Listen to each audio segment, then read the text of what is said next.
Hi there, everybody. I'm back again for our second week after the spring break. Last week you did this right here, and that is the first week's worth of things. It's hard to say. And hopefully you have walked your way through all of these items. I will start to grade them on Monday morning. And this will be my pattern until we figure out that it's not quite working. And that is, I'm going to put the whole week's worth of work up on Monday. You have all week to do it. Um, a large percentage of you prefer that. You did that SurveyMonkey, and about 75% like this method. So I'll put it up on Monday. You have all week to do it. If you do it on the weekend, that's your choice to do. I'm not giving you weekend homework. I'm giving you the whole week. And my thinking is this is the amount of work to do during a week. So I will start to grade them the following Monday and Tuesday because some of you get this done really quickly. Some of you wait until the end, which is fine if you want to do that. So this is what it will look like. And so far, as I glanced at people's work, it's looking pretty good. This first week was on just a short story, just to get us back into the literature part of English, part of our world here, and we're going to continue that on the second week. So I want to give you this overview. My first piece of advice, however, before I walk you through it is start on Monday. Start on Monday. Open up what you have to do for the week, maybe write down what you have to do, something, just get a little bit started. I think that's really crucial. My advice is to try to do something a little bit every day, and then it becomes so much easier. You're not overwhelmed with it in any way. And it's really designed in that way to spread it out throughout the week. So my advice this week is start early and then go gradually through it. This week for the overview, we're doing two things.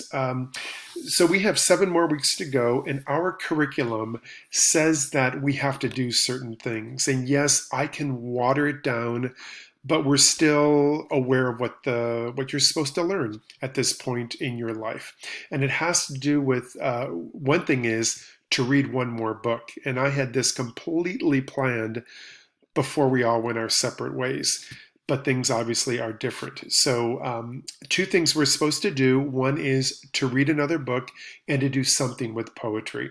So I have organized it and figured it out over the remaining 7 weeks of the semester how we're going to do it here.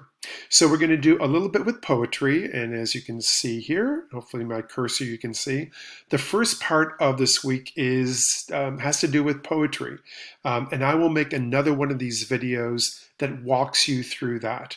But that's the first part here. And then the second part is you're going to read the first chapter of the book that we're reading, and I will make another video for that. But I want to say something about this right now. You're probably looking at this going, huh? What's that book? Well, I put a lot of thought and a lot of discussion about this book. So again, going back, we are to have some book to read. And we teachers have a list from which we can choose. And I looked at those. Some looked a little better than others. None of them was really jumping out. But the main concern I had was, how are you going to get these? Are you going to get the physical book? No, you can't come to the library. Are you going to get the electronic book? Well, that costs money to do. So that was a problem. And then the other problem was they just didn't look all that exciting, these books. And we've done books so far this year that are not contemporary, are not right now. So a whole series of things happened for me to then choose this book, which is the book that I wrote a while ago. And what happened is, while I was going through these issues, now, first of all, I had no intentions on teaching this book. It's because of this weird circumstance we're in. The publisher contacted me while all of this thinking was going on to say, hey, if you want your students to get this book for free, We'll do it. The electronic version of it. We'll do it for free only during the pandemic.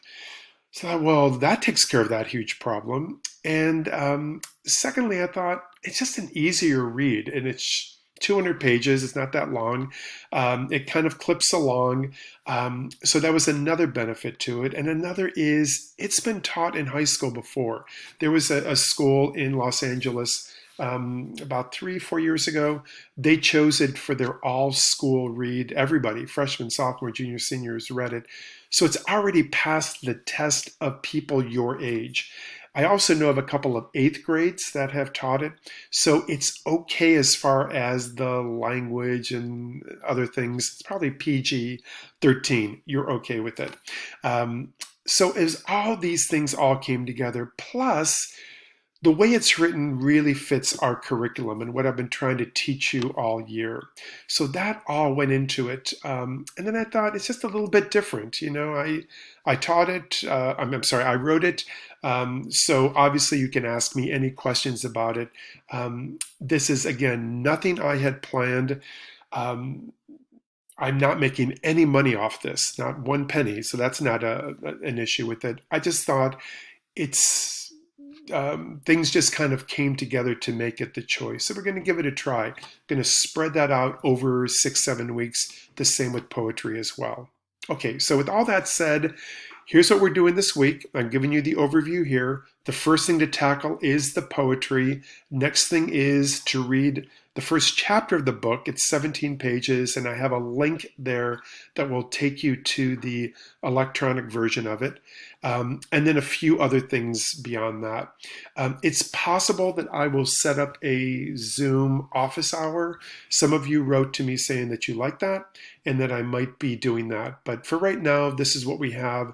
I might fine tune it as we go along, but this is pretty well set right now. Okay, so hopefully you'll enjoy it and learn what we have to learn as we move along. Thanks, everybody.